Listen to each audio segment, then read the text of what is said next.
would also let students choose their own race. And if the school wishes, parents will be told nothing. Mark Purpura is president of Equality Delaware Foundation, and he joins us today. Mark, thanks for coming on. Hi, Tucker. Thank you for having me. So we don't let kids really make any decisions without their parents because their parents are in charge of them. Why would they be encouraged to make a decision this profound without letting their parents know? Well, Tucker, the regulation doesn't encourage children to make any decision. It simply allows them to identify their gender or their race for school records purposes. The school is permitted under the regulation to seek the permission of parents before they make that change. And it suggests also that if the school decides to seek the permission of the parents, that they consider the health, safety, and well-being of the child before they do that. The sad reality, Tucker. But hold on, wait. But the school is not the parents. The teachers didn't give birth to the child, haven't raised the child. How could teachers justify not telling parents? Why are they not required to tell parents immediately?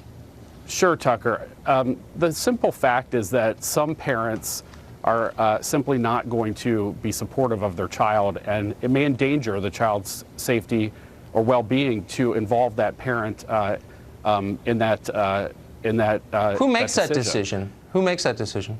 Well, the school would make the decision, but I think what's missing here is that. No, what's missing here is outrage. So let me supply some. The school has no right to take away parental decision-making from parents. The children do not belong to school administrators. They are members of the family from which they came. How dare a school take that prerogative away from parents? Where do they get the right to do that?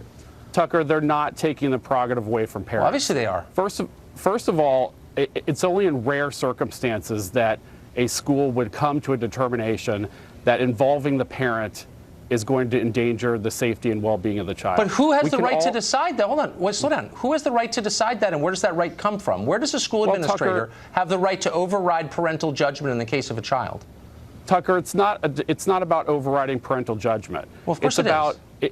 No, it's about protecting the safety and well-being of that child. Says who on the basis of what? Wait, hold on. This is it. Hold on, slow down. I'm a parent. Oh, stop. I'm a parent of 4. I can tell you the most sacrosanct right you have as a parent is to influence the development of your child. In order to violate that right, you need a court order. But you're saying that a school official can just decide it's not in the child's interest, and I'm asking you where you get the right to violate millennia of sacred tradition and make that decision in place of a parent. Simple question. Where's that right come from? Tucker, the child has a right to dignity and respect in school. And they shouldn't have to choose between that dignity and respect and being unsafe at home, being subject to potential physical violence, mental anguish. But somebody has to make the decision about, hold on, somebody has to make the decision. There's a subjective decision to be made about what's best for the child. And that decision is always made by parents unless a court determines that the parents are unable to make the right decision. It takes a court to do that. Tucker, yes. Yes. We send children to schools, and administrators and teachers make those decisions every day. About what race and sex the child is? Are you joking? No, this has never been tried in any place in the world. Tucker, and for you to pretend it's no big deal and that nobody's rights are getting violated, yes, they are. Parental rights are being ignored because of political extremists, I hate to put you in that category, who think their views are more important than the rights of parents. And I think we should at least acknowledge that. This regulation is similar to policies that have been implemented across the country. In Oregon and Washington and Massachusetts. Oh, going back like DC. About 6 months. This has never happened in human history. We didn't used to believe 3 years ago that you could change your sex or your race. So this is all brand new. So at least pay me the compliment of acknowledging this is brand new. This has never been tried. It's not brand new. Yes, Tucker, it's not brand new. Changing your race is an old thing. Well, how far back does that extend? Tell me the history. Is that in British common law? Like, what are you talking about? It's not changing your race, Tucker. It's identifying your race. It's identifying your race. Okay, look, we're not having a biology conversation. That's another segment. But I'm just telling you as a factual matter, no society has ever done that until very, very recently. This never happened. So at least acknowledge this is brand new. It's happening in school districts, and it's being implemented seamlessly across school districts across the country. But the rights of parents over their own children are being violated because of activists. And I'm going to stand up and say it. I don't care. I'm not afraid of you. And I think it's fair to say that parents are losing their rights in this over their own children.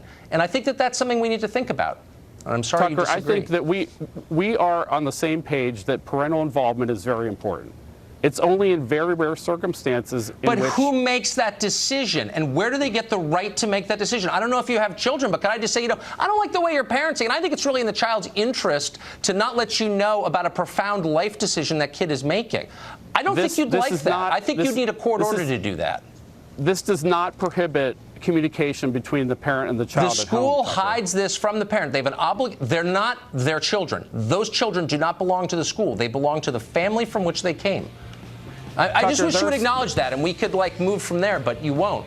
And you try to bully people into going along with it, and I won't be. There are plenty of circumstances, Tucker, where school counselors or other people conversations. It's not their child. A school counselor doesn't get to decide. We're going to have to stop there. Mark, thank you for coming on. There's much more. We'll be back.